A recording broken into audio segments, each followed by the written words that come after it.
విజయనగరం జిల్లాలో ముఖ్యమంత్రి చంద్రబాబు నాయుడు పర్యటన, జిల్లాలో అమలవుతున్న కేంద్ర ప్రభుత్వ పథకాల తీరుపై సమీక్షించిన 20 సూత్రాల కార్యక్రమం చైర్మన్ లంకా దినకర్, పీఎం శ్రీ పాఠశాలలను పరిశీలించిన కేంద్ర నోడల్ అధికారి తదితర అంశాలతో కూడిన జిల్లా సమాచార లేఖ ఇప్పుడు విందాం.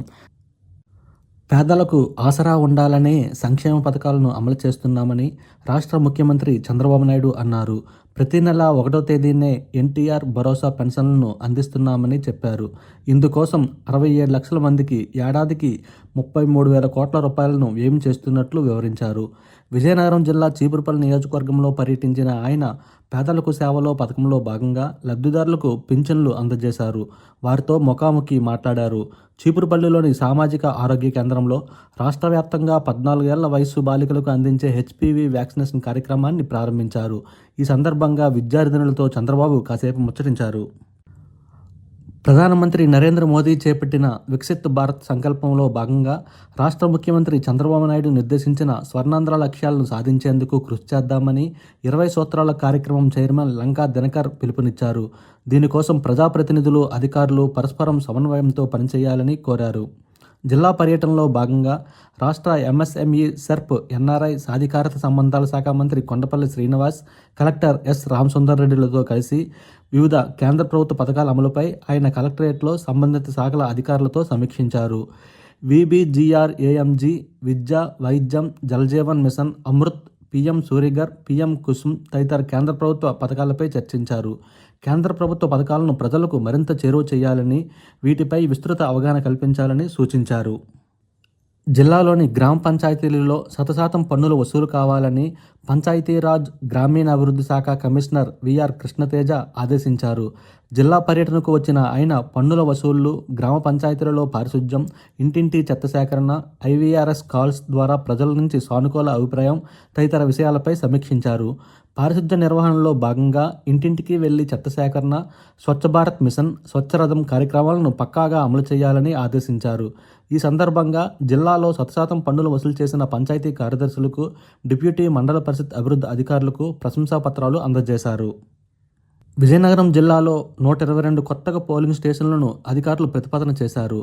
ప్రస్తుతం 1847 పోలింగ్ స్టేషన్లు ఉండగా ఓటర్ నిష్పత్తిని అనుసరించి కొత్త వాటికి ప్రతిపాదించారు. ఓటర్ల సవరణ జాబితా ప్రకారం ఫిబ్రవరి నాటికి చేర్పులు, మార్పులు అనంతరం జిల్లాలోని 7 నియోజకవర్గాల్లో కలిపి 15,76,018 మంది ఓటర్లు ఉన్నట్లు జిల్లా రెవెన్యూ అధికారి తెలిపారు. 2 చోట్ల ఓటు కలిగిన వారు 2,978 మంది ఉన్నట్లు గుర్తించారు. విచారణ జరిపి వీటిపై చర్యలు తీసుకోనున్నారు. కేంద్ర ప్రభుత్వం అమలు చేస్తున్న పీఎం శ్రీ పథకం అమలును పరిశీలించేందుకు జాయింట్ సెక్రటరీ హోదా కలిగిన నోడల్ అధికారి నీరజ్ కుమార్ గయాగి జిల్లాలో పర్యటించారు.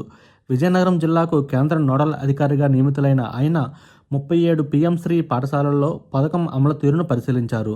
విద్యార్థుల భవిష్యత్తుకు దోహదపడే విధంగా అకాడమిక్స్, క్రీడలు, మౌలిక సదుపాయాలు, భవనాల అభివృద్ధి, వివిధ ప్రభుత్వ పథకాల సమన్వయం ద్వారా సమగ్ర అభివృద్ధిని సాధించడమే పీఎం శ్రీ పాఠశాలల ప్రధాన లక్ష్యమని ఆయన వివరించారు.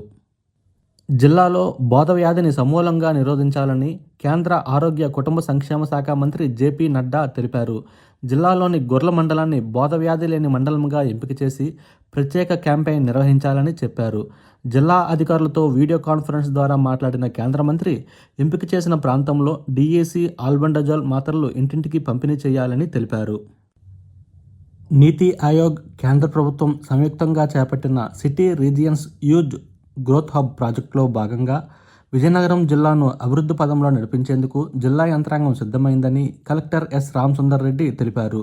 ఇందులో భాగంగా విశాఖ ఎకనామిక్ రీజియన్ కింద జిల్లాలో చేపట్టే వివిధ అభివృద్ధి కార్యక్రమాలను పర్యవేక్షించేందుకు ప్రత్యేకంగా జిల్లా స్థాయి ప్రాజెక్టు మానిటరింగ్ యూనిట్ కమిటీని ఏర్పాటు చేస్తూ కలెక్టర్ ఉత్తర్వులు జారీ చేశారు.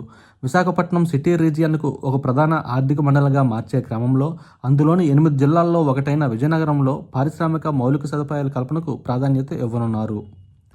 ఇప్పటి వరకు విజయనగరం జిల్లా సమాచార లేఖను విన్నారు. మరిన్ని కొత్త వార్తా విశేషాలతో వచ్చే నెల సమాచార లేఖలో కలుసుకుందాం. రామకృష్ణ, విజయనగరం జిల్లా ఆకాశవాణి ప్రతినిధి.